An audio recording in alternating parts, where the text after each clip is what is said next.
What's up, everybody? It's KB. The Get in the Hole podcast is presented by our awesome partners over at Wasted Wedge, and a new age of golf has arrived. And if you are looking to be the talk and envy of your group and create memories with your friends and family, look no further than the lineup of Wasted Wedge products and merchandise. These Wasted Wedges are a blast to drink shots out of on and off the course.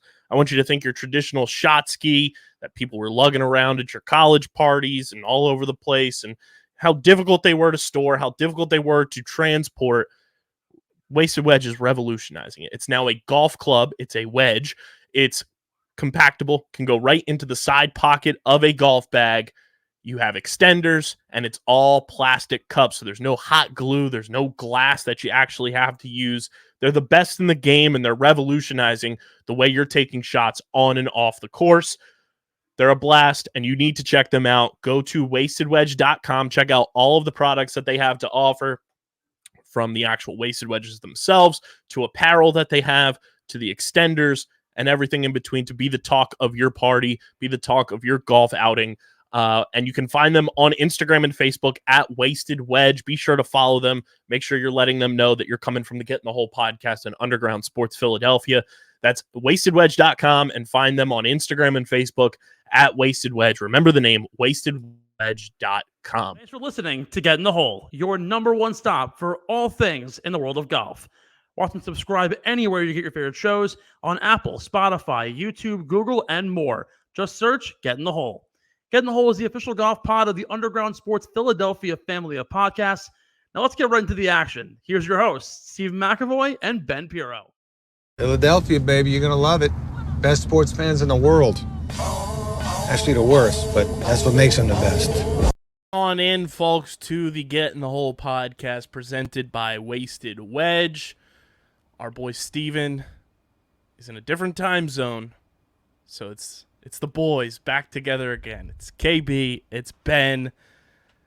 We got to recap the regular season finale of the PGA Tour. Justin Thomas falls just shy of making his 9th straight playoff. We've got the latest on LIV Golf. Jon Rahm dropping heat on a Spanish-speaking podcast about the rumors of him jumping to LIV. And we'll give you our FedEx Cup Playoff preview as well. But before we get into this, Ben, how are you, buddy? I'm fantastic. You know, what a crazy, I know we're a golf podcast, but can we just take a second to just acknowledge how crazy the past three-ish days have been in the world of sports? The Pac-12 is dead. Yikes. It was dead a long time ago, if we're being honest. They were the 5th of the Power 5 conferences. And Tim Anderson. Down goes Anderson. Oh, my God. Not only did he put his hands up first, he got slept. I mean. With like a palm punch, a no-looker. Yeah. From Jose Ramirez. Yeah.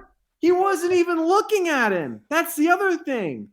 I mean, Did you see the video edit? Somebody edited in like the Sonic rings whenever he hits like one of the bad guys in the Sonic games, and the rings popping out of Tim Anderson. Oh my gosh. I'll send it to us in the group chat because you'll piss your pants. I mean, it's not the greatest here's the thing. Baseball can definitely get boring, especially now that the Mets are like 11 games under 500 because they stink. Francisco Lindor is actually quietly having a very nice year. Anyway, but the baseball brawls are usually it's just like a bunch of dudes just like talking about how they're going to like beat each other up, and they'll like push and shove a little bit, and then nothing really happens. This is not the greatest baseball brawl I've ever seen, but the fact that there were punches thrown, and if there's anybody who had it coming, it was Tim Anderson after the last couple of years. A lot of the shit that he talks, and I like Tim Anderson. And now I used to like Tim Anderson, and then I found out that he was allegedly cheating on his wife or fiance, whoever she was, with some like some Instagram. And now he's like putting out all these tweets, just like on like some Antonio Brown type stuff, like just Dude, all he's these kinda, cryptic tweets and he used to be fun to watch. Like the celebration, he like the home run that he hit and that when the Yankees played the White Sox in Iowa. Do you remember that Mhm. game? He hits into the cornfield. Like that was sick. I mean, that was like a legendary moment. What a fall from grace for that guy. And somebody. if anybody had it coming the last couple of years, I mean, he had the Josh Donaldson beef and he started brawls before. I mean, it's that guy. And look, it's nothing compared to Amir Garrett's brawl, where he basically single-handedly took on the entire Pirates dugout, He went Jack Sparrow on which was Davy Jones' locker. just electric. I gotta tell you what, man. We do not condone violence here on Get in the Hole, but We do that like was- ourselves a nice little baseball brawl. we love our brawls because we're men. Do you want a fun fact? Yeah. Two of obviously the most recent, so it will be regarded as iconic, this Tim Anderson Jose Ramirez brawl, and the ever iconic Rougned Odor Jose Bautista. Elvis Andrews was part of both of them. Wait, really? No way. Elvis Andrews is on the White Sox right now and was in the background of that fight, and then he was on the Texas Rangers when Rougned Odor socked Jose Bautista. Wow. Somebody posted the screenshots of him and said Elvis Andrews needs to get new friends. That was like 11 years ago, the Odor Bautista fight, wasn't it? Wow, Yeah. he's still in the league. Good for him. Wow. I mean, to be fair, I think if you had to compare all the brawls that we just named, I think the Amir Garrett one, because if you watch it, he's basically telling whoever the acting manager was for that game, because I think the Reds manager had been ejected. I think whoever took his spot also got ejected. So they were up. They were down to their third. They're onto their third manager. They're getting blown out, and Amir basically was like itching for a fight. You could just tell. And then he just single-handedly flies in towards the Pirates dugout and takes on the entire team, just throwing haymakers. That's easily my favorite one. I don't know how nobody ever edited over the Pirates of the Caribbean music into that fight. We could be the first. I might do that. We could be the first. Just And then back. I think the Bautista Odor one second, just because Odor's so much smaller. He's so much smaller than Bautista, and he just literally just like an good old fashioned knuckle sandwich right to the face. Hilarious. And then this one, I mean, hey, look, if anything, I think this one got enhanced by the unbelievable broadcast skills from the TV or the radio broadcast, whoever it was, where he goes from broadcasting a baseball game to just a full send boxing match. It was hilarious. The Down Goes Anderson is going to be in the MLB 2023 like video yearbook. Oh my God, it was so funny, and we really shouldn't be laughing at it, but honestly, I was at the course today, and they had it on the TV in the pro shop, and I'm just like, this was just legendary, and everybody's like, oh my God, this was insane. Somebody put 3 photos of like the buildup of them squaring up, the punch landing, and Tim Anderson being knocked down, and then the 4th photo in the Twitter grid was him walking out during the Field of Dreams game from the cornfield. Dude, it was like, you want to know what the craziest thing is though? He couldn't walk straight. They had to help him off the field. And it was just like a no-look, open palm. I was like, and he like, oh man, That was so awesome. good. That was so funny, man. And then did you see Jose Ramirez's agent on Instagram posted a picture of Jose Ramirez with boxing gloves on? That is awesome. Dude, even Terry Francona was like trying not to laugh during his press conference. Did you see that? He was like trying not to laugh. That's and that so guy's like great. a no BS guy. Yeah. Like he like screamed at Trevor Bauer when Bauer had his incident when he threw the ball over the wall at Kansas City. And like, he's a no BS guy, and he really couldn't keep it together. The memes that have come out from that's what I love about moments like that, though, is like it brings us back to internet 1.0, because people can just collectively come together, get their jokes off, and just laugh about a moment in time. Like, somebody posted, y'all see the fight last night, and it was Jake Paul and Tim Anderson in the ring. It was just so funny. Oh, so good. So yeah, the world of sports is in. It's been very interesting. The Pac-12 is basically dead, and Tim Anderson is going to be a meme. Is literally going to be a meme forever. Yep. More of a meme than when Bautista got socked in the face by a guy who was a foot shorter than he is. So. And the way Tim Anderson was walking off the field, Ben, it looked like he just did some shots out of a wasted wedge. Our presenting Oh my God! sponsor. What a great transition! That's a segue. Because a new age of golf has arrived, which Tim Anderson, he's suspended for a few games. He may need to hit the course. He got the most games, actually. He got 6, and Ramirez got 3. And then Emmanuel Clace got 1, which I don't know why, but I don't understand why Ramirez started it. I don't know why he's getting less. I don't know. Whatever. Anyway, I think they gave him 2 more games for actually squaring up. And then getting absolutely obliterated. It's like, learn your lesson, pal.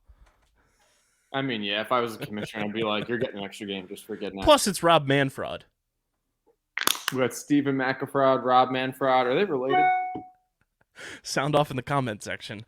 A new age of golf has arrived, and if you're looking to be the talk and envy of your group and create memories with your friends and family, look no further than the lineup of Wasted Wedge products and merchandise. These Wasted Wedges are a blast to drink shots out of on and off the course, and you guys can check them out at wastedwedge.com or find them and follow them on Facebook and Instagram at Wasted Wedge. And right now, because Ben, believe it or not, August is National Golf Month. So is it actually? It is. And I have a nice little hookup from our friends at Wasted Wedge. Through the month of August, when you go to check out, use code SUMMER23 and you get free shipping on every order. Can't beat that. Now I might just have to get myself my own Wasted Wedge. Can't beat that. Through the month of August for National Golf Month, use code SUMMER23 at wastedwedge.com for free shipping on all your products, and follow them on Instagram and Facebook at Wasted Wedge.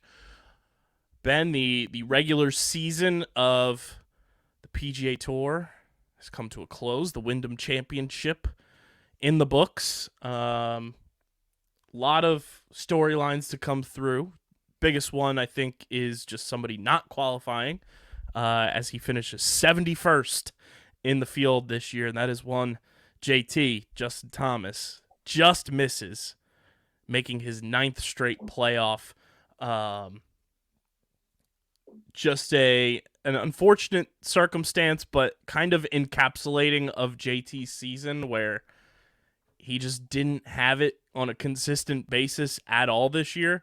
And when it came down to crunch time, he just missed out on another career accolade. Yeah, he did. I mean, I think Lucas Glover won this week, and he might be the most random winner on the PGA Tour because he seems to just win out of nowhere. I mean, he's had some years where he's just I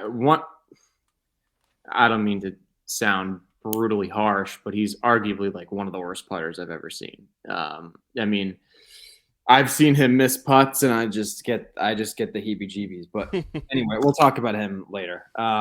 Yeah, Justin Thomas missing out. I mean, look, I thought it was going to be an uphill battle for sure for him this week. I mean, Steven said he had to finish top 18, and he finished tied for 12th and didn't get in. So Steven clearly didn't know what he was talking about. But anyway, I don't know if that had anything to do with like him tying and like all the ties and everything that happened. Perhaps, maybe. Because there was a tie for 2nd. There was a tie for 5th. There was a 5-way tie for 7th. And then JT and Charlie Hoffman tied for 12th. So I don't know if that played a factor. I don't think it did. No. But regardless, I mean, look, he just didn't do enough this year. He was pretty inconsistent. That was painfully obvious as the year went on, and he really struggled at times. I mean, in the Open, I believe he shot 81. Look, he's probably not going to be in the Ryder Cup. At least he wouldn't be if I was the captain. We'll get into that, I'm sure, a little later. I think JT needs to use this to kind of just take a breather and to allow himself to reflect and think about why this season went the way that it did. He has several weeks. He's like 3 weeks off now. So he has plenty of time to do some reflecting, maybe hang the clubs up for about a week or two and just clear his head. I think every athlete needs that, especially when your season ends, and his season obviously ended prematurely. No one would have thought. I mean, if you had said to me, JT wasn't going to make the FedEx Cup playoffs, I would have been like, there's just no way. Yeah, I think at the beginning of the year, we all collectively said this could be like a big year for JT. Yeah, and you know what? Like, if you had like that group of young guys like Homa, Spieth, Justin Thomas, Rahm, Scheffler, if you had given me a group, if you had said pick one of those guys not to make the FedEx Cup playoffs, I would have picked Jordan Spieth, actually. Because his game is really like has been the most volatile. His injury histories and so I just think JT needs to sit back, reflect, take a breather, figure out what went wrong. I do think it's probably more mental than physical. That's generally what it is when you get to that level. And just go into next year with a clean slate. He's not a bad golfer. He's a fantastic golfer. He's a world-class talent. He's won majors. He'll win more. He'll win more tournaments, win more majors.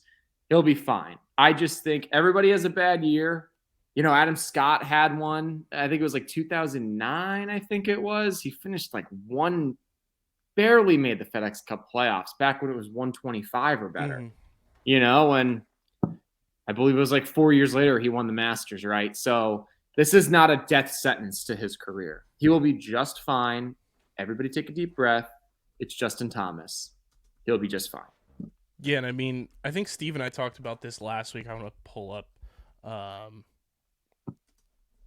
who the full group is, but it's like the Ricky Fowler, JT, like friend group, and like every guy has had like their rise and then a big time fall, or an off year or two. Yep. And it's kind of gone down the line in the friend group, and now it's like we said, it's like the meme of the Grim Reaper knocking on the doors. And now this year, the Grim Reaper reached Justin Thomas's door. So, I mean, I agree with you. I think it's just one of those things like take a week off, take 2 weeks off, and just kind of like reset yourself mentally, kind of throw this season in the trash and learn from it and figure out what went wrong, what you can do to improve the things that went wrong. And then, we talked about Ricky being comeback player of the year this year. Would it shock us if JT has a bounce back year next year? He's you know what? I'm just going to say it right now. He's my pick for comeback player of the year next year. I'm not going off of that. I like that. JT's going to be comeback player of the year next year. How awesome is that going to be? They're like basically not best buds. I know Jordan Spieth is his best friend, but that whole group. Yeah. He's comeback player of the year for sure. There it is. You heard it here. As we record this on August 7th, 2023, Ben Pirro. At 8:25 p.m. Eastern Standard Time, which Steven learn your time zones. Which Steven knows nothing about time zones. It's that Chaminade education. But Justin Thomas will win comeback player of the year. 100%. There it is. So, with Lucas Glover winning, I don't know what that did in particular for his FedEx Cup standing, playoff-wise, but, the field is set now. Different type of year this year with just the 70 players making it for the FedEx Cup playoffs. In your opinion, with the reduced field, what do you think that's going to do in terms of just competition level and how some of these playoff events are going to play out? Well, just so the audience knows, Lucas went from 112 to 49 with that win. So Shit. so he comfortably made it. I do look, it's interesting because it's always been top 125. Now I assume because there's 70 guys this coming week. They are playing this week, correct? Yes, the FedEx St. Jude Invitational. So there won't be cuts. So there's a potential for guys that are maybe a little bit further back, even if they're 60th after 2 or 3 rounds, to be able to make a big move and kind of save their season. It'll be very interesting. I don't think it's going to change necessarily the quality of golf, whether you have the 125 best that year or the 70 best, is already going to be very high. Okay. I do think, though, because it's more of a condensed field, you're going to see a lot more drama because there won't be any miscuts. There's going to be some more volatility at those lower ends of the FedEx Cup playoffs, like the people that are lower in the standings. There's going to be a lot more drama there. Like I remember when, I don't remember what year it was. It was like 07, 08, or 09. It was one of those, and it was the BMW Championship, and it was, I don't remember where it was. I don't remember where it was, but I believe it was on 18. And Brandt Snedeker, the BMW was right before the Tour Championship. Well, Snedeker was right on the line for top 30. And I think he like 4-putted from like 3 or 4 feet on the last hole. And it just sunk his ship. And normally you wouldn't care. It's like, oh, it's whatever. Like he's 30th in FedEx Cup points. Who cares? But that's another paycheck. That's official World Golf ranking points. That's an opportunity to go and win the Tour Championship potentially, and even have a bigger payday.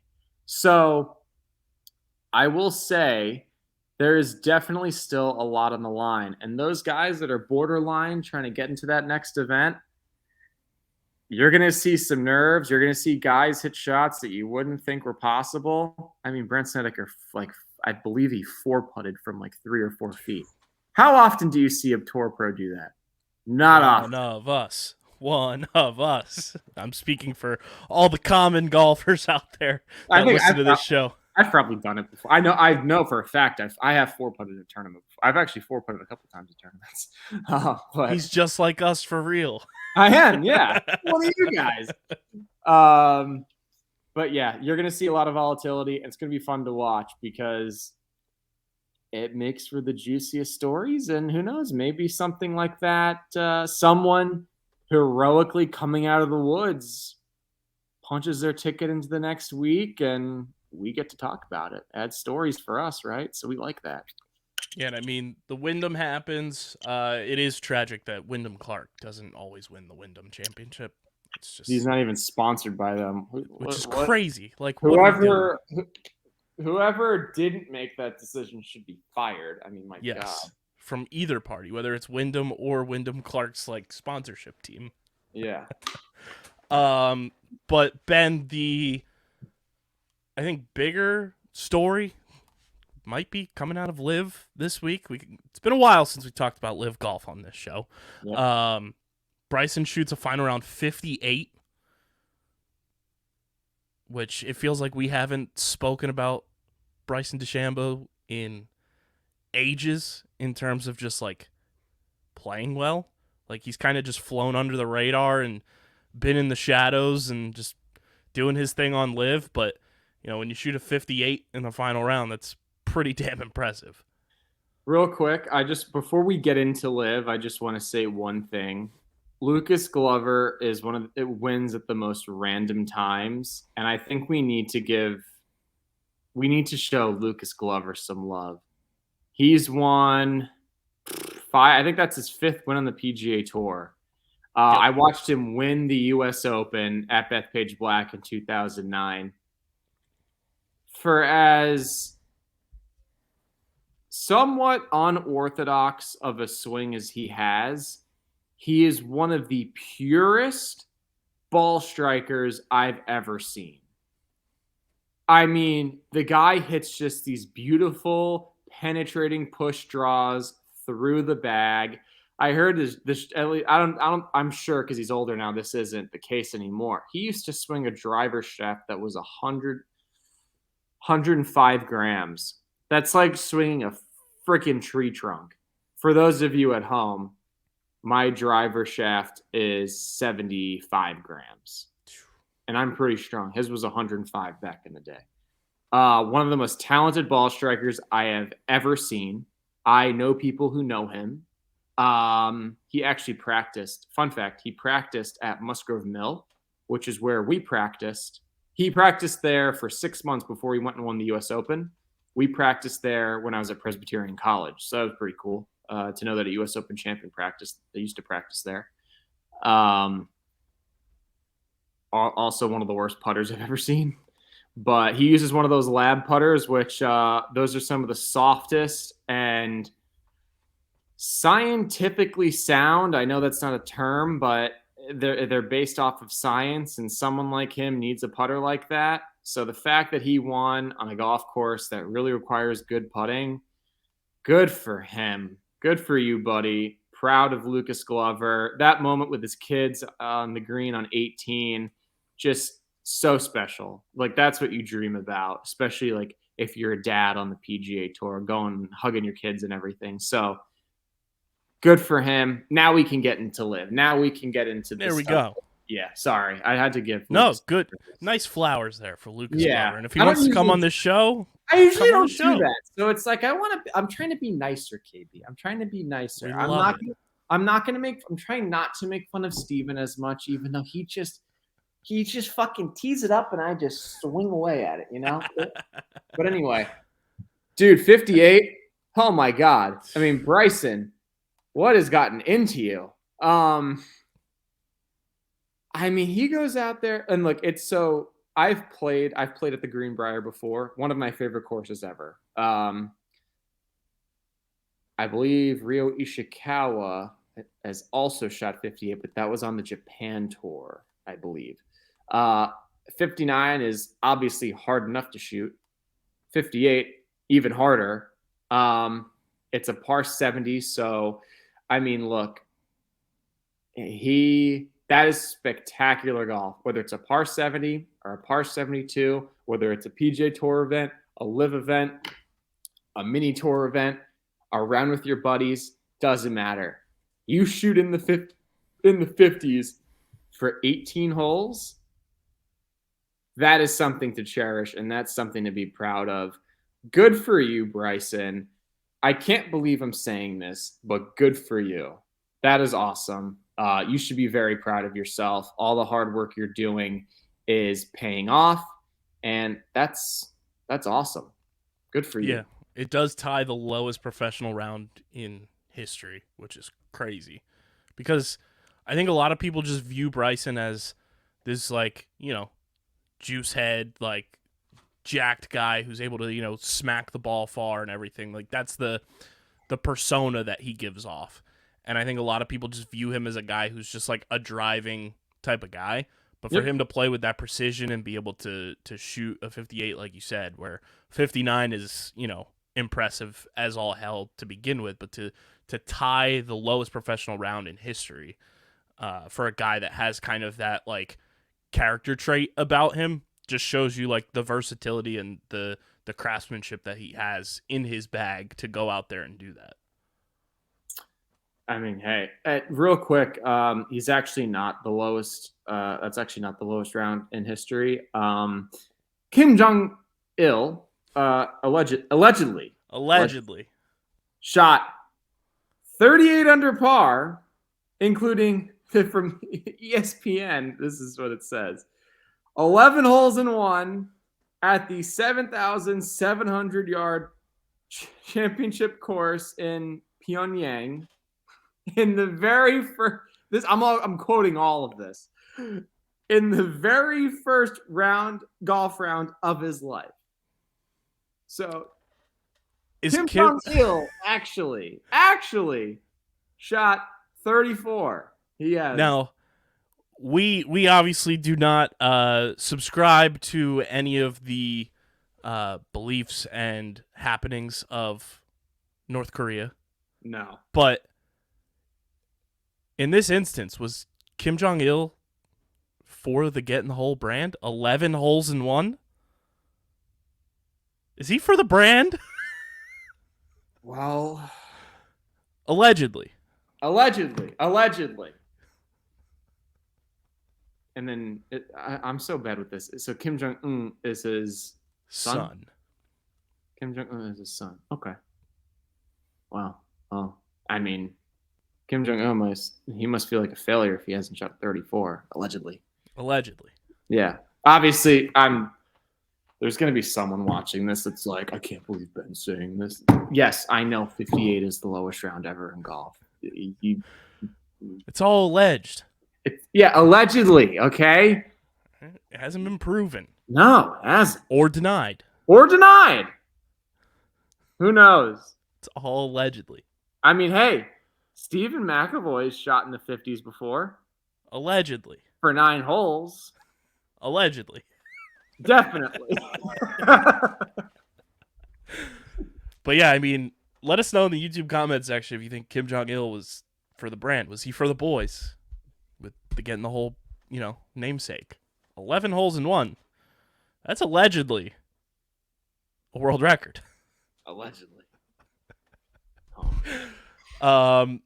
Speaking of the Ryder Cup, though, Ben, do you think Bryson should get any Ryder Cup captain pick consideration as a former Ryder Cup team member? He finished tied for 5th, tied for 9th, tied for 11th and 1st in his last 5. And he also had a second place finish in his last 5 LIV events. He tied for 4th and tied for 20th in the PGA Championship and the U.S. Open, respectively, this year as well.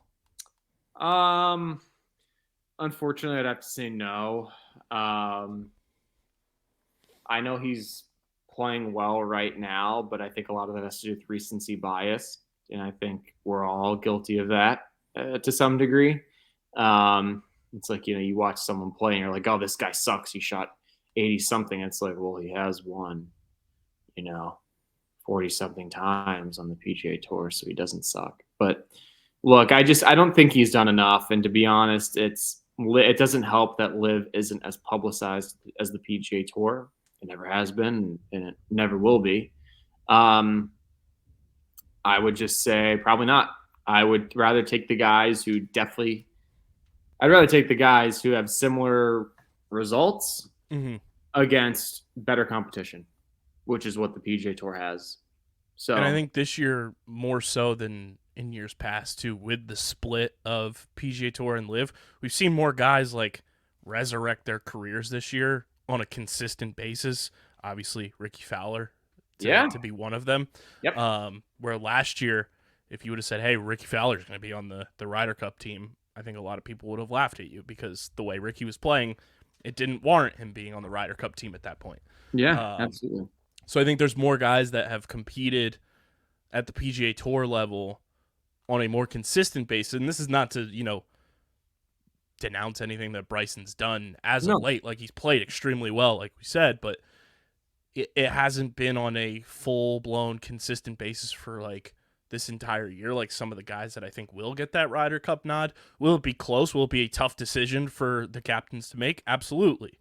Yep. Because on top of that, like, do you want to go with a guy who's playing hot right now and ride a hot hand as opposed to, somebody who's just been consistent all year? Or do you want somebody who has that consistency factor and you don't want to risk, a flame burning out in one of the biggest stages in terms of international play? Well, that's the thing. And I think the other thing is, do you really want one or two guys from LIV on a team where most of the guys are playing on the PGA Tour after all that bad blood? Especially, I mean, hey, look, I think it would be great TV if Brooks Koepka ended up playing against Rory McIlroy in the singles match in the Ryder Cup. How awesome would that be? But you also have to think about the locker room for your own team. Mm-hmm. Would those guys want anybody from LIV? Probably not, because that could be an ultimate vibe killer within the team, within the locker room itself. And it makes it awkward. Yeah. You just spent the last year or so shitting on these guys. Not all of them. Not all of them have done this. I'm not saying everybody's done it. But there are some guys who definitely were a little bit more outspoken than others. And then it's like, oh, yeah, your lockers are right next to Brooks Koepka's. How awkward is that? Mm-hmm. So if it wasn't so awkward and like head buddy, I'd say take Brooks over Bryson. Mm-hmm. Brooks almost won the Masters, and then he won the PGA, correct? Mm-hmm. I'd take him over Bryson because those are those are bigger events than a LIV event. Yeah. So, but regardless, I don't think you really want anybody from LIV on the Ryder Cup. It's just the wound. Brooks is probably gonna be the only one, right? If they do have anybody from LIV, yeah, I would. I mean, if someone said to me, Ben, you have to pick one player from LIV, I would say Brooks, Mm-hmm. and I would say you're going to go up against Rory McIlroy because you're going to just get in his head, 100%. Yeah, that's what I would do. I agree. I think Brooks should be the one guy, because he's played, like you said, on the bigger stages at a higher level. Yeah. And, almost won 2 majors this year. Yeah. He's won one. And did win one on. Yeah, exactly. So, yeah. Need that. Last bit on LIV here. Jon Rahm squashed the rumors of his LIV jump in a recent Spanish podcast called Golf Sin Etiquetas. Steve sent us the attachment here so I can read it off.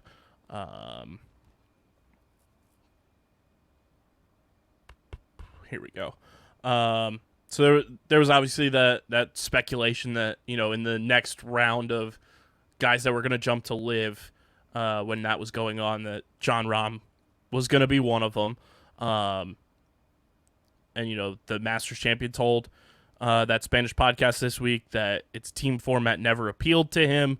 Rahm told the podcast that LIV Golf CEO Greg Norman reached out to him in early 2022, but instead of convincing me with the history of golf, which I love, he started sending me numbers. Rahm said he told Norman to reach out to his manager. Quote, in turn, I told my manager that this doesn't appeal to me, Rahm said. And Rahm told the podcast that his relationship with LIV Golf star Phil Mickelson, a fellow former Arizona State player, is still good. Quote, Phil respects my decision and I respect his decision. He has told me that I have no reason to go to LIV, and he has told me that several times. I think that's the more interesting aspect, is that Rahm and Phil are still on good terms. Yeah, Feels like Phil's kind of like alienated himself from a lot of people with just his jump to LIV, and then he's kind of just embraced this villain role. Yeah, I think so. I mean, does it help the fact that they're alumni? Are they? If you graduate, are you an alum? Mm-hmm.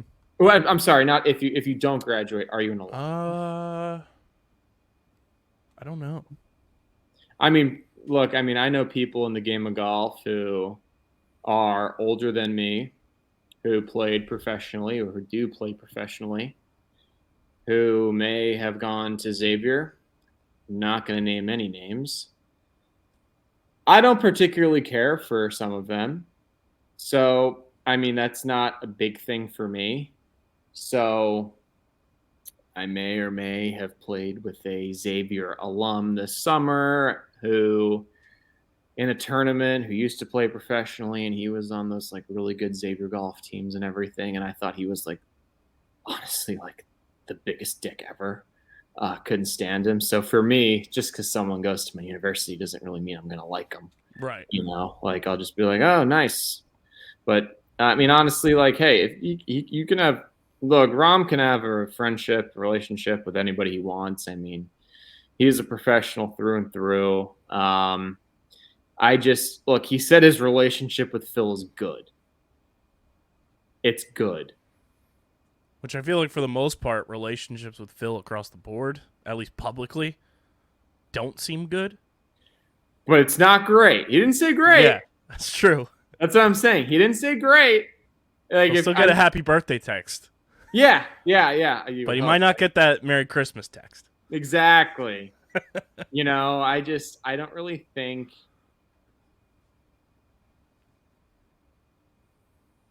Look, I mean, it's good that they have a good relationship. They're two world-class athletes and they're two great golfers. I just think Rahm doesn't have a reason to go to LIV. He just doesn't. Mm-hmm. He's not like a struggling tour player. Or he's not a journeyman, or he's not old. He's not old, and he's not. I don't know, Harold Varner. Harold Varner going to LIV. It's like, yeah, it makes sense. You're not a high-profile PGA Tour player. You should go. It's not like Matthew Wolff where, he had those struggles and he thought the format was going to be more conducive to him playing. 100%. I think maybe Cameron Tringali went to LIV as well. I mean, same thing. Journeyman on the PGA Tour. Maybe he might have won once. Guys like that, it's like, of course you're going to go. Rahm doesn't really have a reason to go. And good for him for sticking to his guns and basically just saying to his agent or manager, whoever it was, just like, I'm not interested. I'm comfortable. I'm happy with this. Good for you, bud. Hey, if LIV offered me a contract, just saying, but let me start stretching.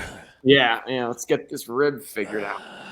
I think the other aspect I take away from that too is that little tidbit there about Greg Norman kind of tells me why he got phased out in this whole PGA LIV merger type thing. Old buddy doesn't know how to recruit properly. No, he doesn't. That was very telling to me. It's like, Jon Rahm is a guy who respects the history of the sport. He's a world-class professional player.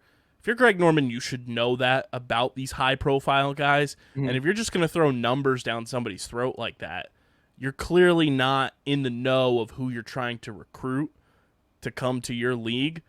And that tells me why the higher-ups from, the Saudi Investment Fund and from LIV and everything were like, all right, let's leave the shark out of this. Yeah, no, I totally agree. I mean, hey, look, and at this point, who knows what's going to happen between that whole merger anyway? It's kind of drawn dead. I'm not going to say it's dead in the water, but it's kind of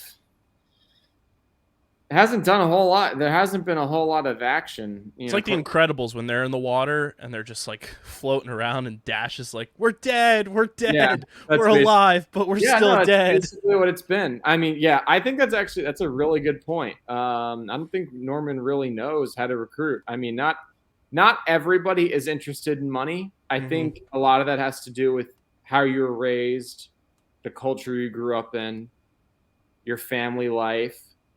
I think, honestly, that's a lot of that's like cultural. And Jon Rahm is very much into the tradition of the game of golf. That's been very obvious the past year or so. He's made that very clear. Someone like me, yeah, I'm interested in the tradition and the history of the game of golf.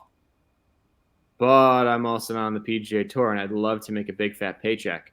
So I think for everybody it's different. And I do think, though, it's a good point. I don't think Greg Norman knows exactly how to recruit. You have to know the personality that you're speaking to. Someone who's been recruited for college, I can confidently say there are some coaches that just don't get it. Trust me. There are some coaches that just don't know what they're doing. So, and then there's some coaches that do. So, like I remember when I was getting recruited to Xavier, Coach McCants knew. He was like, this kid wants, because he knew the school I went to originally. He coached against them. And he knew what I was looking for. He knew I wanted amazing facilities. He knew I wanted a place that valued athletes. He knew what I was looking for, high-level education, and that was what he brought to my visit. That's what he kind of led with. And, you know, the other coach who wanted me to stay for the full year, my last year at Xavier, well, my last semester, he wanted me to prolong it into a full year. He was like, you're going to help me win a conference championship. And I'm sitting there like, I don't care about that. Like, I want to play like the best tournament schedule possible in college. That's what I want to do. I don't care about winning a conference championship. And so some guys get it and some guys don't. You know, not everybody has the same interests. And that's something that Greg Norman has to understand. Yeah, I think that's super telling there. But from LIV, let's shift to the FedEx Cup Playoff preview. It's brought to you by our pals over at Tomahawk Shades, the best small batch eyewear in the game. From sunglasses to blue light glasses to prescription lenses, Tomahawk Shades has you covered. And Ben, Tomahawk Shades now has an app that you can download on your phone. And just for downloading the app, you can claim a free pair of sunglasses. And they have their warehouse sale going on right now where you can get a $5 warehouse mystery pack that's valued anywhere from $25 to $45, a $10 warehouse mystery pack that's a value of $50 to $70, or a $15 warehouse mystery pack that's a value of $70 to $95. And their warehouse sale blowout, you want to hear this. You can get 80% off by using code WARE80, that's WARE 80 at tomahawkshades.com.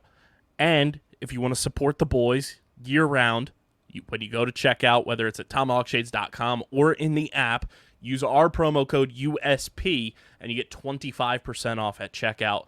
They're the best in the game. They are a fraction of the big eyewear companies, and they're honestly the most comfortable glasses, both blue light and sunglasses, I've ever put on my face.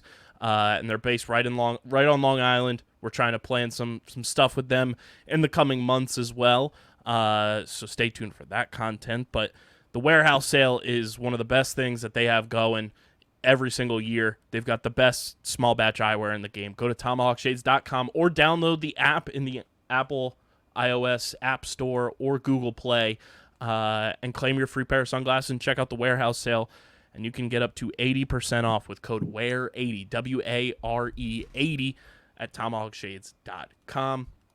Ben, the FedEx Cup playoffs are here, and let's take a look at just the standings.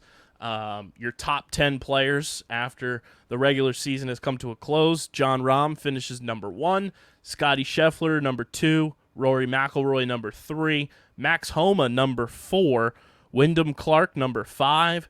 Brian Harmon finishes at number 6. Victor Hovland at 7. Keegan Bradley at 8. The Ricky Boys, Ricky Fowler at 9. And Tony Finau rounds out the top 10. Quite the field across the board. Your last 5 in as well. Number 70, Ben Griffin. Number 69, nice, J.J. Spawn. Number 68, Vincent Norman.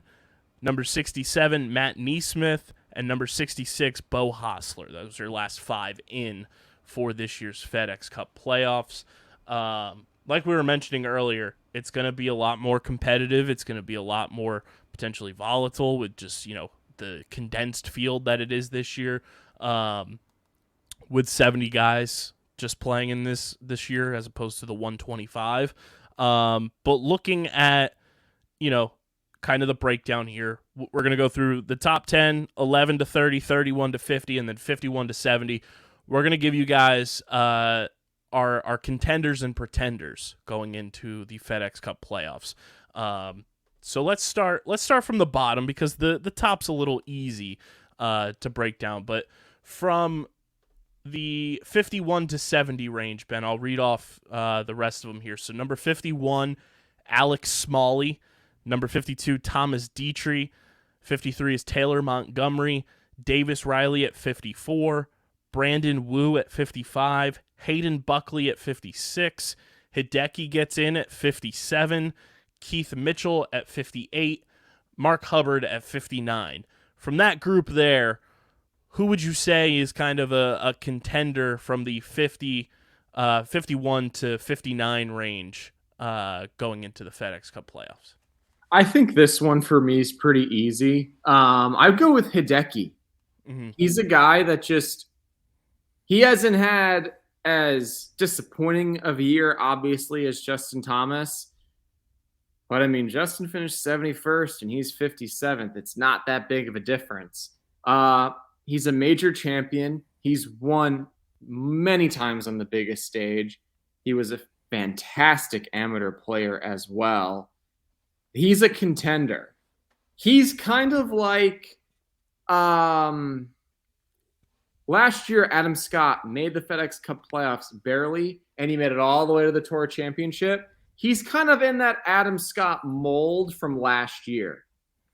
Sneaks in, no one's really thinking about him, whatever. And then boom, he just takes has off. That pedigree to.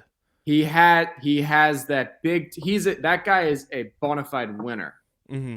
He's definitely a contender. When you look at like the 51 to 50 to 59, yeah, that'd be my pick. Yeah, and number 50 in there, I should have gone 50 to 59. Number 50 is Nick Hardy, for everybody listening too. I agree with you on Hideki being the contender from the 50 to 59 group. I think my other kind of sneaky contender, Taylor Montgomery. He's a guy we've talked about a ton, during Beer Money picks this year. He's had some pretty quality success this year on tour. And I think he could make a little bit of noise to be in the mix, not exactly win, but would it shock us if, we're seeing Taylor Montgomery's name, throughout these playoffs? Absolutely not. And I think, his 53rd finishing spot speaks for itself. Who do you think's a pretender from this 50 to 59 group? Oh, man. Gosh,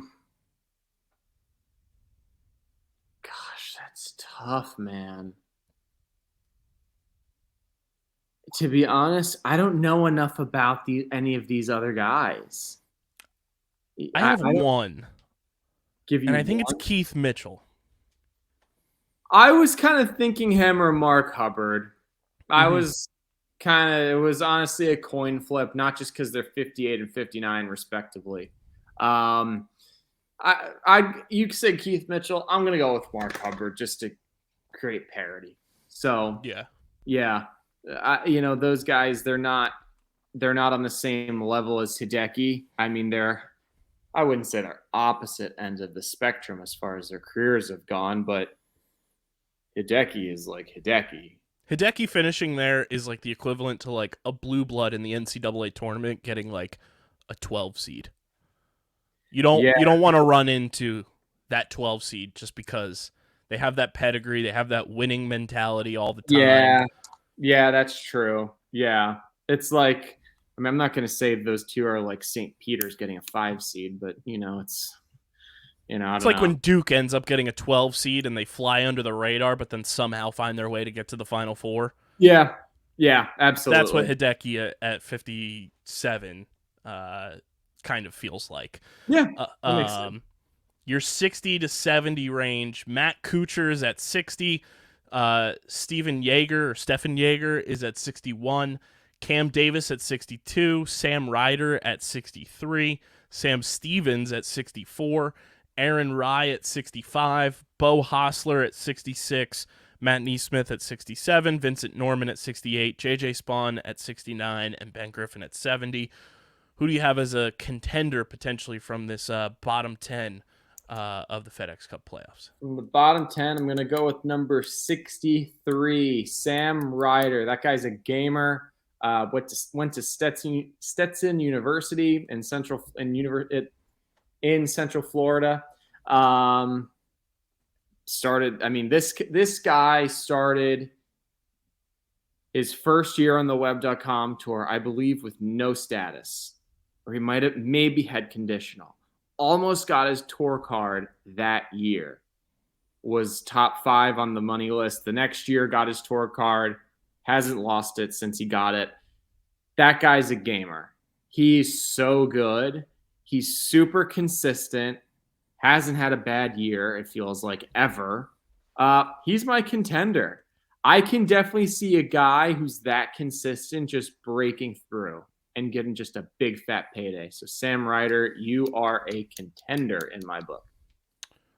I'm gonna go with Matt Kuchar. I think he's a guy that kind of has like that big spotlight confidence where he can go in and not be thrown off by, the big stage and still kind of perform to the best of his ability. So I'm gonna ride with Matt Kuchar there. Who's your pretender from the bottom tier here?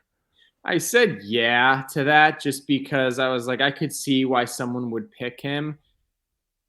That being said, my pretender is Matt Kuchar. I just think his best years are behind him. I know he has a lot of pedigree, but has always been such a consistent golfer. I wouldn't say he's past his prime, but he's at the tail end of it. And I just think someone like him, he's had such a great career, Georgia Tech product. I believe he won the USAM, if I'm not mistaken. So he's won at every level, it looks like, but he's older now. Mm-hmm. And I would say at this point, you get this late into the season, might be a little bit more tired this time of the year. It's hot, it's sweaty, and now you got to go to Memphis in August. Have fun with that. So I'm going to go with Matt Kuchar, unfortunately, as my pretender, even though I love Kuchar. Everybody loves him. So I'm going to go with Aaron Rai as my pretender. Okay. I think he's another one of those names who pops up, whenever we're looking at fields for different events and stuff. He sometimes finds himself towards the top of the lists of, potential winners and everything, but never can break through and be that guy. I don't know if the potential is there on the biggest stage for him to finally break through. Will he play well? More than likely, but I don't think he's got that potential to bring it the distance on the biggest stage. So he's going to be my pretender from that grouping. Let's look here as we move forward from 41 to 49. Andrew Putnam at 41, Harris English at 42, Patrick Rogers at 43, Adam Hadwin at 44, JT Poston at 45, Tom Hoagie at 46, Mackenzie Hughes at 47, Cameron Young at 48, and Lucas Glover at 49. Okay, so my contender from that group is going to be Adam Hadwin. He is responsible for one of the very few rounds in the 50s for 18 holes. On the PGA Tour, he shot 59 at the American Express Championship in California. So he's obviously very capable of taking it deep. And someone like that, I would be very scared of in a playoff format that can be very volatile at times when you don't even have to worry about missing a cut. Think about that. He shot 59 and no one's missing any cuts these next several weeks. You can really move up the leaderboard if you have another round like that. Not saying he's going to shoot 59, but shoot a 63, back it up with like a 67, and throw like a 65 in there. He is definitely capable of doing that. He also lost to the playoff this year, I believe, and he also got completely decked by a security guard as well, as we all know. He was in the Ricky Boys playoff. One of the most hilarious. Didn't he get tackled by a security guard? Yep, that was him. He's quite a year. But yeah, I would say, he's my contender. I like Adam. I like that play. I like that a lot too. I also like Cameron Young as a contender. He just always has that consistency factor about him. Is always in the mix week in and week out, and I don't think the playoffs are any different for him, so I'm going to also make him a contender for myself. Pretender, unfortunately, he just won. I got to go Lucas Glover. Same here. It's no slight, but, when you go from 123 to 49, I take that as you had your win that happened there, but you were also going into the final week well outside of the top 70 range. I don't know if it's going to continue for him on a surge of success and winning, so I got to make him my pretender, sitting at 49, boosting up from 123 going into this past weekend. I agree with everything you just said. I'll just add in, like I said before, one of the worst putters I've ever seen at times. Got to putt to win. Yep, got to make putts to win, especially if you're going to continue to move up in events that are very volatile with their point system, like these next three. So, yeah, sorry, buddy. I know you just won. Congratulations. Super proud of you. I think it's not going to happen. Sorry, buddy. Let's go 31 to 40. Number 31, Jordan Spieth. 32, Sanjay M. 33, Justin Rose. 34, Sahith Theegala. 35, Lee Hodges. 36, Matt Fitzpatrick. 37, Adam Svensson. 38, Byung-Hoon An. 39, Brendan Todd. And 40, Eric Cole. Okay. I'm going to go with a major champion as my contender. For me, it's going to be Matt Fitzpatrick. Kind of a quiet year. Maybe hasn't lived up to his expectations, kind of similar to Hideki. But his major win was more recent than Hideki's. And to win it at a U.S. Open where you got to hit all the shots, that's someone that is definitely a contender in that group of 10. I'm going to go Sahith Theegala. Ooh, I like that. I like the way he's played this year. I mean, finishing 34th in the standings speaks for itself. And I think this could be one of those years where he's able to just put it together on the big stage and come away with a successful playoff and be a contender at the end. I'm going to go Sahith Theegala as my contender. My pretender, I'm going to go Justin Rose. Ooh, I thought you were going to say somebody else, but okay. I don't know if I trust him. 33, he had a very solid year this year, but he's also one of those guys that, when you follow along, he's playing well the first 2 days of a weekend, and then that back half, it kind of just crumbles a little bit here and there, or it goes vice versa, and he doesn't play well at the beginning and then just doesn't come together. So he's very Jekyll and Hyde. So I'm going to go Justin Rose as my pretender. I mean, we're on the topic of Jekyll and Hyde. Do you know who I'm going to pick? I have a feeling. Say it. Jordan Spieth? Yeah, I'm sorry. I'm going to get so much shit in the comments for this one. It's just, you want to talk about Jekyll and Hyde? That is... Is it Dr. Jekyll and Mr. Hyde? Yes. Yeah, I haven't finished a book since like 4th grade, so no one get mad at you me. and me both. Yeah. Well, I went to Xavier. I did the same summer reading book report for like 12 years straight and just changed the vocabulary. Oh, but honestly, I mean, in all seriousness, like I never know what I'm going to get with that guy. And he gives me the most anxiety out of anybody in golf to watch. He really does. And he's uber talented, great putter. His driver scares me. And that's very concerning because that's how you start virtually almost every hole. Mm-hmm. So he always seems like he's like on edge constantly. And that just scares the crap out of me in a situation like this. So yeah, he's my pretender, Jordan Spieth. Sorry, buddy. From 21 to 30, number 21, Emiliano Grillo. 22, Colin Morikawa. 23, Kurt Kitayama. 24, Adam Schenk. 25, Taylor Moore. 26, Tommy Fleetwood. 27, your guy, Denny McCarthy. 28, Chris Kirk. 29, Seamus Power. And number 30, my guy, Corey Connors. Wow. You know what, man? This is tough for me because... Oh, man. Let me ask you, I feel this is such a bad question to ask because we've already started this thing. When we say contender, are we talking about someone who would like contend for the FedEx Cup or win a tournament, win one of these three? What are we talking about? That's how I view it, is like win one of the three. Okay. Be in the mix throughout the playoff. Okay. Not exactly be contending throughout, but, somebody who's going to be consistent and be there throughout the entire playoffs. All right, because we have several guys in this group that are just like a model of consistency. Yes. I This would one I say think is the toughest this of is all of the them. this is the hardest because here's the thing. I'm gonna go on a limb here. I'm like people think like I'm a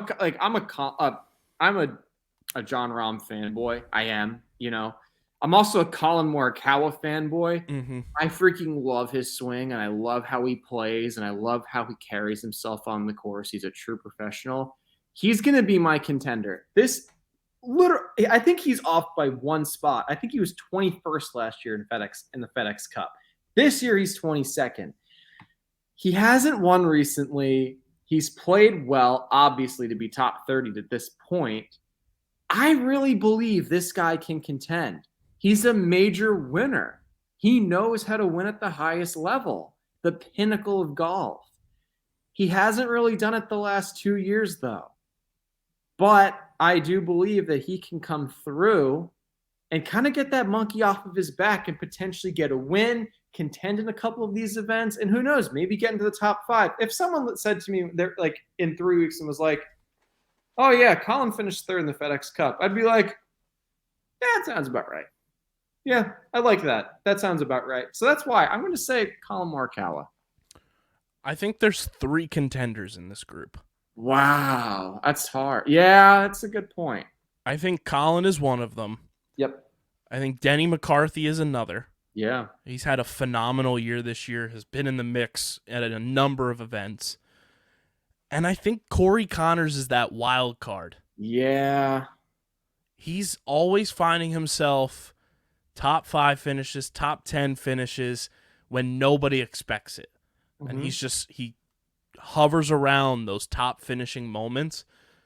I think he's a dark horse to be a real contender in the playoffs this year. Those 3 are definitely my contenders. Who do you have as your pretender from this group? Because, again, this is the most difficult, I think, for picking both. But who do you have as a pretender? Man, I hate to say it because everybody knows how much I'm a big fan of good golf swings. Tommy Fleetwood is my pretender. Correct me if I'm wrong. He hasn't won on the PGA Tour, has he? I don't believe so. Think I he will has. check that for you. I don't think he has. Let's see. I know he almost won the U.S. Open at Shinnecock. I think he shot 63 in the final round. No, he's got 6 wins on the European Tour, 1 on the Sunshine Tour, 1 on the Challenge Tour, and then 2 others. His best results, he finished 2nd in 2018 at the U.S. Open and 2nd in 2019 at the Open Championship, and then tied for 5th at the PGA Championship in 2022, and then tied for 14th at the Masters in 2022. I gotta go with Tommy Fleetwood, man. I'm sorry. He is a pretender. And I really want him to be a contender. I really do, because that swing is so sweet. But he just hasn't gotten it done. And I can't if you haven't won at this level, you can't tell me It's tough to do it on the big stage. It's hard. Like everything now is worth so much more, and every shot matters so freaking much. Sorry, buddy. And with an even more condensed field, too. I know, that's the thing. It's crazy for me to think that because, like, he shot 63 or 64 at Shinnecock in the final round. He almost won it, but it hasn't worked out that way for him. Not that hasn't played well. Right. He just hasn't gotten to the mountaintop. He's honestly, bro, he's kind of like, dare I say, Ricky before remember, like, everybody's like, when's Ricky gonna win? When's Ricky gonna win? Why hasn't Ricky won yet? Ricky's not winning. And then Ricky won in 2012. Yeah. A little that is bit eerily of that similar. Ricky Fowler feel. I think he's had more success in majors than Ricky had up until Ricky's win. But still, he hasn't won yet. And that really concerns me. So, for this exercise. So that's why I'm saying he's my pretender. Sorry, Tommy. Yeah. I'm with you on that. I like that reasoning. He's had success. He's got best finishes are all top 15 or better at every major. But when the biggest stage and the best golfers, in terms of this season that we're talking here, are on display. You got to have your A game, and to not have shown that you can win against those top golfers and finish on top. I'm with you on Tommy Fleetwood. Finish on top. That's what she said. What? Looking at 11 through 20, Jason Day at number 11. He had a nice little comeback year for himself, the man from down under. Nick Taylor at 12, Patrick Cantlay at 13, Tom Kim at 14, Sepp Straka at 15, Xander Schauffele at 16, Tyrrell Hatton at 17, Siwoo Kim at 18, Sam Burns at 19, and Russell Henley at 20. Okay. This is similar to the last group because we have a lot of guys who are contenders. Mm-hmm. I think this one, though, for me is pretty easy. I'm going to go with Patrick Cantlay. He's had remarkable season after remarkable season on the PGA Tour. This one, dare I say, maybe not up to his standards because he's not inside the top 10. I have to go with Patrick Cantlay, man. And he's one of those guys, it's like he just stalks the fairways, and you're just like, as a fan, you're just waiting for him to just rattle off 5 straight birdies and shoot like a 66, and then another 66, and then throw a 65 in there. It's just, I'm waiting for the eruption, and we haven't had it yet this year. And I really think it's coming at some point in the next 3 weeks. I really do.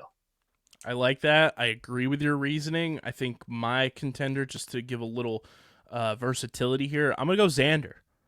I think Xander has a real... It was either between him or Patrick, yeah. I think Xander has had a great year this year. He's been a consistent, top 5, top 10, top 20 guy all year long. And he's got the skills to go out and be a contender, not only in one event on this playoff run, but he can do it in all 3. So I'm going to go Xander as my contender. My pretender, I got to go Russell Henley.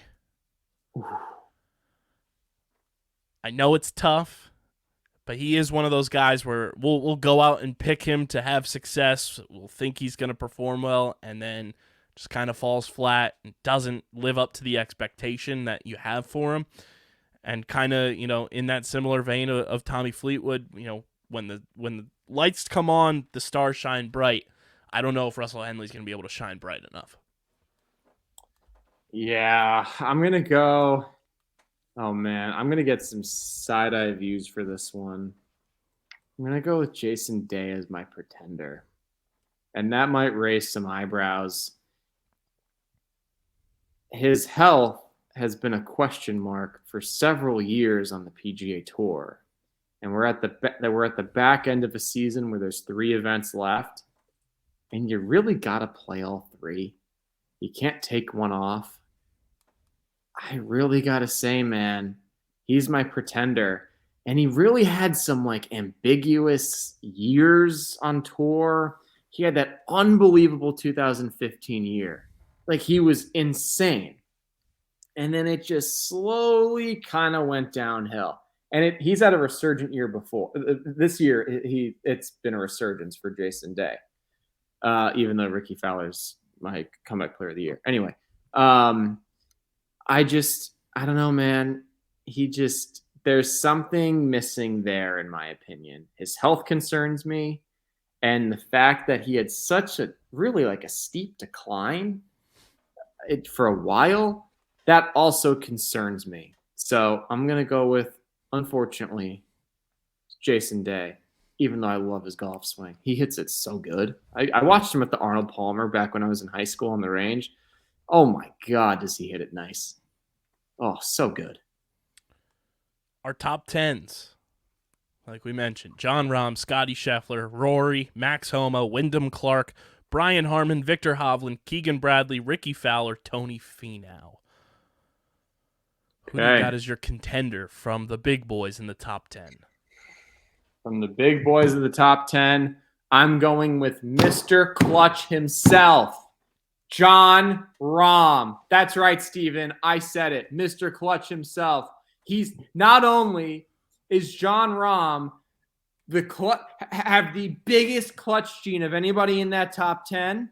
He's going to win the FedEx Cup. He's my pick to win the FedEx Cup. He is the man. I'm a Jon Rahm supporter. Let's go. Mr. Clutch, Jon Rahm. He's my contender. To not sound stupid and say the entire top 10 are contenders. Yeah, I know. I'm going to throw some fun ones in there for contenders. I think Ricky's a contender. I think he's played extremely well this year. I think his confidence is at an all-time high in himself, in his game, just every aspect of how he's played this year. I think it's just a renewed sense of life in his career. So it would not shock me if Ricky's contending throughout this entire playoff run. Scotty is another one that is just a model of consistency. The big stage is where he thrives. So I like Scotty to contend. And another guy who, he's had that resurgence the past couple years in terms of just being able to win and finding his game.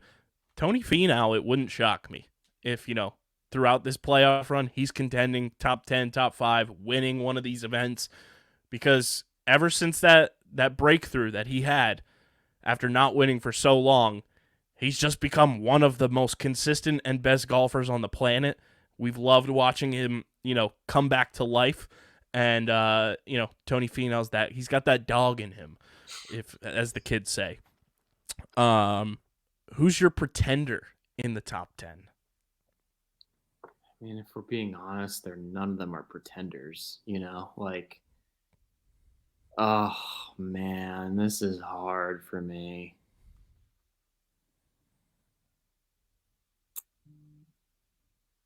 Oh man. I'm just going to say Tony Finau, only because he's 10th. He's of the 10, he's the lowest ranked. That's my reasoning. Which I know isn't really a good reason, but that's my reasoning. I have 2. Okay, let's hear it. This goes against our recent brand. Oh. I think there's a mega pretender in the top 10. No way. Brian Harmon. No! He just won! He just won. I love, his confidence, his swagger and everything. But do we think, Brian Harmon in this grouping of the top 10, it's like it's the old Sesame Street song. One of these things is not like the other. Yeah. And when you look at Brian Harmon, although he's had a phenomenal career on tour, he's won tons of money, he's done his thing. You don't typically see Brian Harmon's name in this grouping of players on a consistent basis. Is that to say that I could have egg on my face and Brian Harmon goes out and has a mega playoff run? Absolutely. But I think Brian Harmon's in there. And then just based on his Jekyll and Hyde-ness and his inability to sometimes finish on final days, where he'll be in the lead, and then that final day comes, and he kind of just loses it a little bit. And I hate to say this because I love this guy. Mr. Lightning Bolt Pants himself, the king of heavy metal, Viktor Hovland. Wow. That's a ballsy pick. I love Viktor Hovland, but Here's he the thing. has that trait about him on Sundays where, for whatever reason, he'll be tied for first by himself, in the top 3. And then something happens, and then it just all falls apart for him. If you had said, if we had done this last year, I would have picked him as a pretender. I'm not sure where he was going into the FedEx Cup playoffs because of his issues chipping the ball around the greens. I couldn't pick him because his short game has improved dramatically. I thought about it for a second. I was like, his short game's improved so much, though. I just can't do it. I can't do it, especially because he hits it so good already. No, but I get it. Trust me, I do. I get it. It is like that clutch gene that, like, the switch goes on and off sometimes. He listens to heavy metal? Yeah, I'll have to say, Steve found his Spotify playlist, and it is like death metal. Wow. And it's unreal. He seems like such a happy guy. Right. He does not give off, and like his Spotify like profile picture is like him with a shaved head. It's so great. It's Okay, so great. Okay, there you go. And it's like just hardcore like death metal, and it's like no wonder this guy wears lightning bolt pants on the course and is just ready to rock and roll. Yeah. He just loves to rock. So there's our contenders and pretenders. Let's get into our beer money picks. It's brought to you by our friends over at Kenwood Beer, the official beer partner of Underground Sports Philadelphia and the bringers of beer money each and every week here on this show. Kenwood just underwent that nice little refresh. New cans, the gold tops, just a beautiful looking logo on the cans now. It's a smooth, clean, and bright with taste to boot.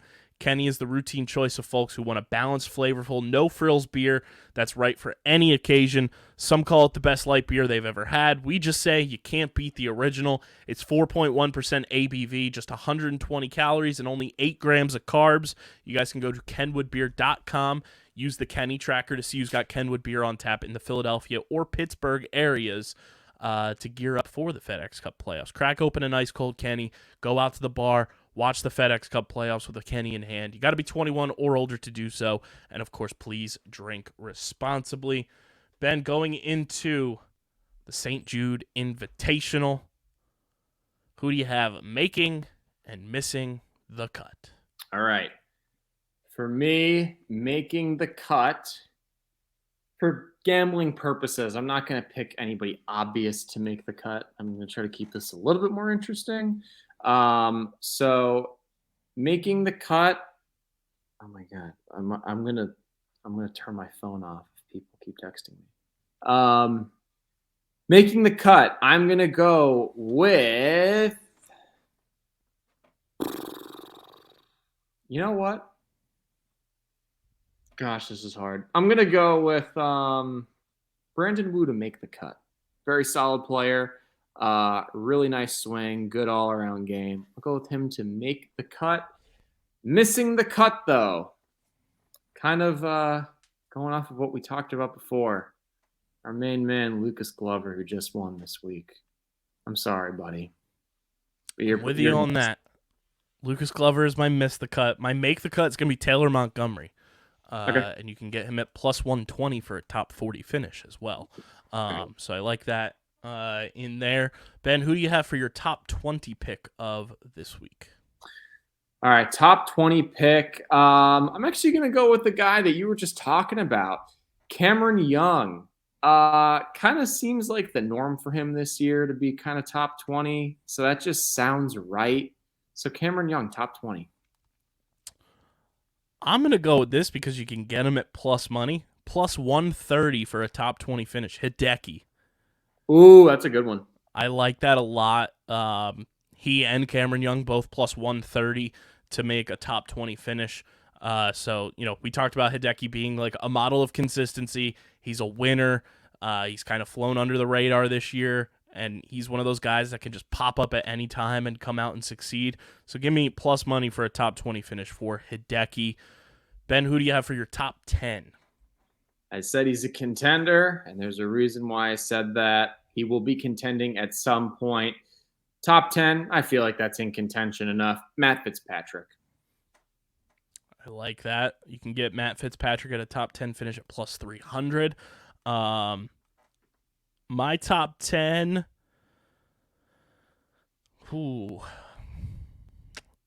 I am going to go for the brand at plus 260.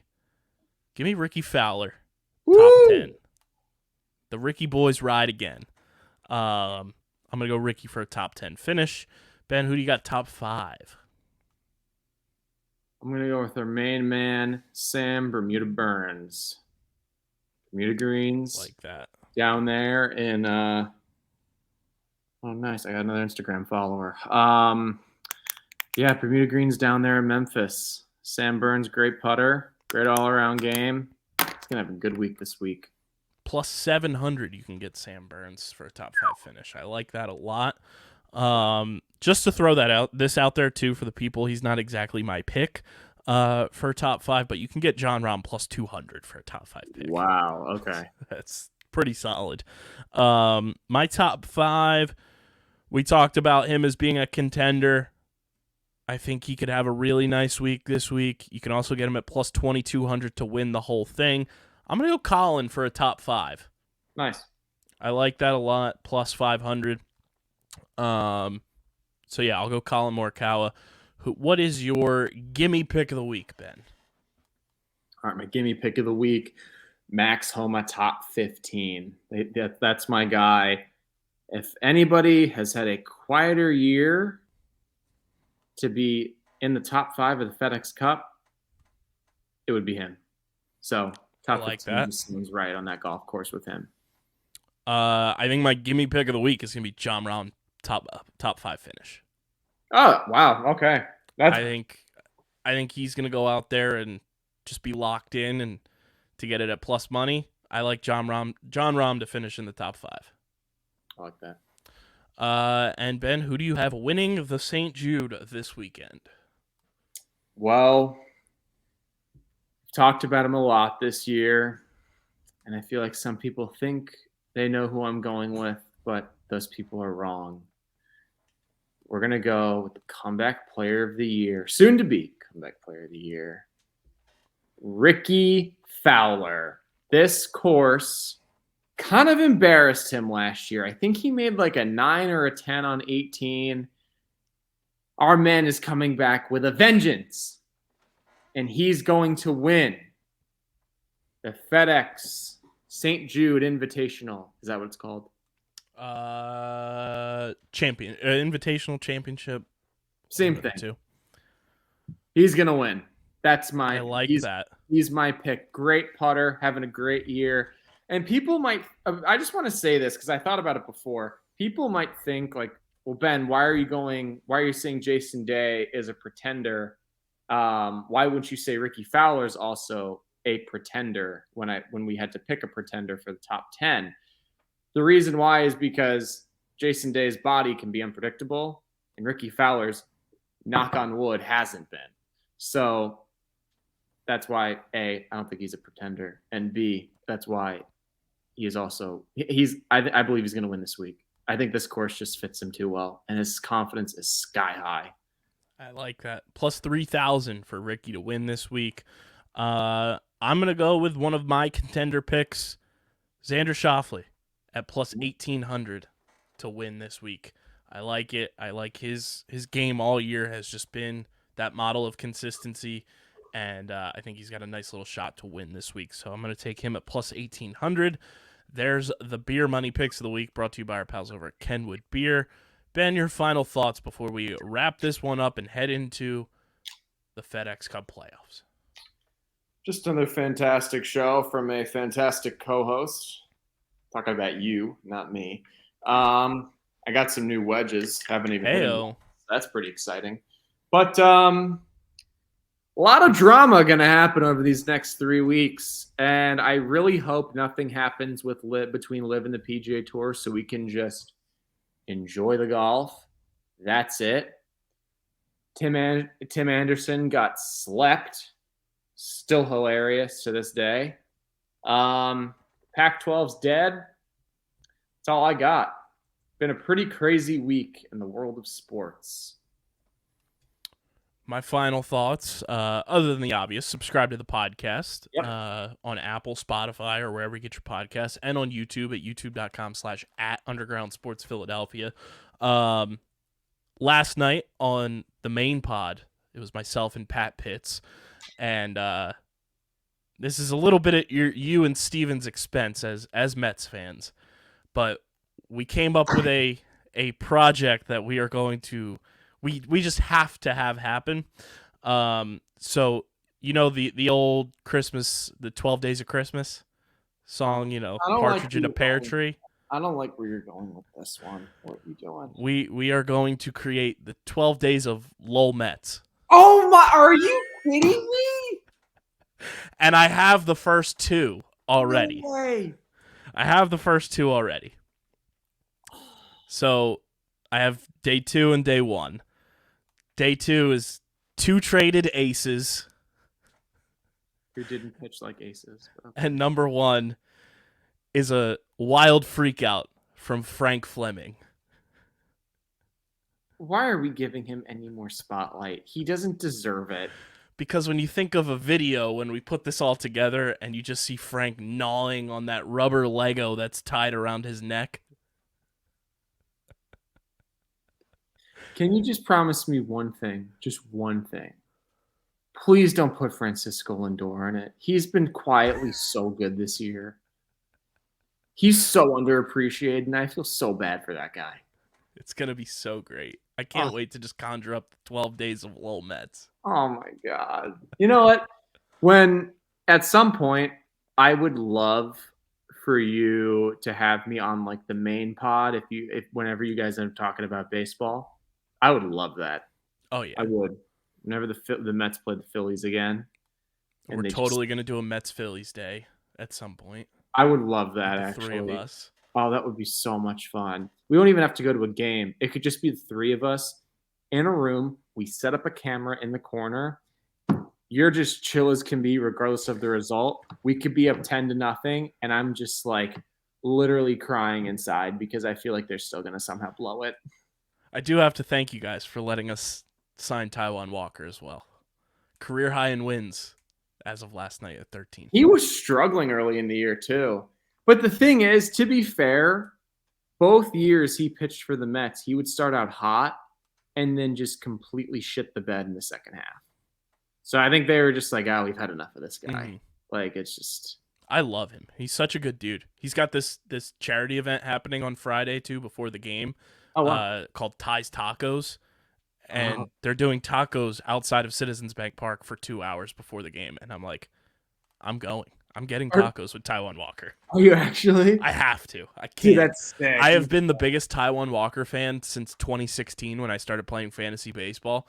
Me and Dylan Mazzola, who's the co-host of Streamer Season with me, we like bought into Taijuan Walker. We were like, this guy's a stud. We followed along with his career since he was in Arizona. Then he went to Seattle and all over the place. We just followed him everywhere. And we were just thrilled when he was a Philly because it's like, that's our guy. And now I got to have an opportunity to hopefully meet Taijuan Walker. Well, you guys just traded for my guy, Michael Lorenzen. Love him too. Dude, he's a beast. He's awesome. He's a beast. I saw on someone's YouTube thumbnail that they gave him like a C+. The Phil's a C+ for that trade. I'm like, such a good trade. I'm like, he's an all-star. He's an all-star. He's a consistent pitcher this year. And the prospect that we traded away was going to be blocked for the next decade because he plays the middle infield and we have Bryson Stott and Trey Turner. Yeah, seriously. Like I was like, C+ for that trade? Dude, you're a bad grader. Plus, Michael Lorenzen wears Vans cleats. I know. That's so cool. I watched an interview with him that he said the original Vans store opened up 3 blocks from his house growing up. Wow. Oh, that's poetic then. I was like, that's so cool. They used to call him the Babe. They used to call him Babe Ruth, because back in Cincinnati, they had him as a two-way, a little bit as a two-way player. Everyone's calling him South Philly Shohei. All right, let's relax. We need to relax with that one. He is the when mom says we have Shohei Ohtani at home. Oh my God. No, I love Michael Lorenzen. He's so cool and he just fits in with the entire vibe of the Phillies. So I was thrilled when we traded for him. His biceps are bigger than mine. They're massive. Dude, that guy's jacked. Dude, and his motion when he pitches is like so fluid, So good. So good. Love it. Also, last final thought, Jeff McNeil, come on the podcast, and we're going to pitch to you to be the third mic of the Getting the Whole podcast. I don't know if he would have the temperament to deal with Steven. I watched him I was watching the game before it got delayed, and he got plunked in the first or second inning, whatever his first at bat was. He got plunked. You could read his lips pretty easily. So, nice. And I know dealing with Steven's a little bit different than getting plunked with whatever pitch it was, which definitely is more painful. The latter's more painful, but Steven can drive. Jeff McNeil shot a 59 before, allegedly. Did he really? Yeah. What? Oh, Jeff, come on the show, bud. Dude, Yeah. we played in the same tournament this summer, bud. We played in the New York State Open together. Not together, but we're basically best friends. Jeff McNeil is the ideal guest for this show, with you and Steven both being Mets fans. Yeah. Plays for the Mets. Big golf guy. He's a scratch golfer. He's the perfect guest for this show. He is the perfect guest. And I would be like, so Jeff, Steven thinks you're going to be gone in like 2 years. Or he doesn't think you're going to play out your extension with this team. How do you feel about that? Just curious. We'd love to sign you. Please don't. Jeff, if you ever somehow don't finish your contract with the Mets, I'm willing to place a large amount of money on it that he will. This extension, he'll play it out. But if he doesn't, what's he got? 2 more years? No, he just signed a 4-year extension. I don't even know if it started yet. No, I don't think it did. I don't think it started yet. I think it's next year because I think this year was his last year of control. Jeff McNeil's contract. And when I say sign, I mean sign on with Getting the Whole podcast. Oh, I thought you meant to the Phillies. Never mind. Oh, Oops. no. He wouldn't be able to play because we have Bryson Stott and Trey Turner blocking him. Well, he also plays left field and a little bit of right field. Now, left field, we can talk a little bit. Who's your left fielder? Right now, it's Kyle Schwarber when he's not DHing.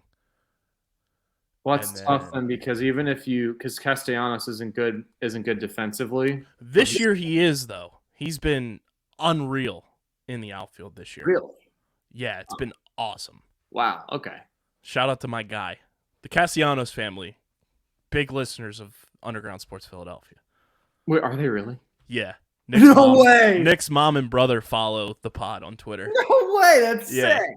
Because in 2021, when Nick was with the Reds and the Phillies were like falling apart, we were like, all right, what player are we going to follow along with to like give us some joy in these final months of the season? We picked Nick and we put clips out and like his mom interacted with everything, let us know that he knows about the "there's a drive deep to left" meme from Tom Brenneman and everything. And then they've just followed along with our content ever since. Wow, that's sick. Yeah, McNeil is signed through 2026 and has a club option in 2027. 2026. So, okay, yeah. So the last okay, so this was his last year of control. So 2024, 5, and 6, those are the first 3 years of his extension. And then the last year is a club option. Okay. Yeah, so this is his last year of like team control before the extension kicks in. Mm-hmm. Because they signed him out of arbitration. Yeah. Okay. That makes sense. It's kind of like what they did with Lindor. His contract didn't technically start until last year. So there you go, Jeff. Come on the Get in the Whole podcast. We'd love to have you. Even as the founder of this company and being a Phillies fan, we would love to have you on the podcast. And Jeff, all that stuff, all that shit that Steven talks about you, like, dude, he doesn't even have to. You can just be a co-host with me. Okay, Steven can just be like in the back and like the editing. You know, you don't have to interact with him. I would also love I would come out and film it for sure if you and Jeff and Steve golf together. That would be amazing content. Well, I think what would make it the most amazing is it's not how good Jeff and I would play. It would just be how bad Steven would play. Or Jeff brings one of his Mets teammates, and then you and that Mets teammate versus Jeff and Steven. I feel like that would actually be a pretty fair match. I mean, let me put it this way. It depends on which teammate he brings. He can't just bring anybody. I don't really know. I know Cespedes, he's no longer on the team, obviously. He was an avid golfer. I heard David Wright back when, he's obviously retired, but like I heard he was actually a pretty good golfer. It would depend on which teammate he's bringing. I low-key feel like Buck Showalter's a good golfer, though. That would be fun. Yeah. Buck and Steve versus – or Buck and Buck and Ben. Buck and Ben versus Jeff and Steve. Yeah. Hey, there it is. There the gauntlet has been thrown. Unless he's like really bad, then no. Like, trust me, I might be a professional, but when it comes to golf formats, like match formats and strokes and playing who's playing upper tees, I know my limits. Trust me, I know my limits.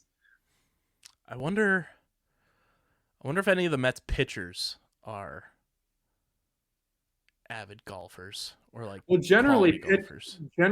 Actually, pitchers are better golfers than hitters because they don't have to hit. Something tells me Ottavino's a golf guy. Ottavino or I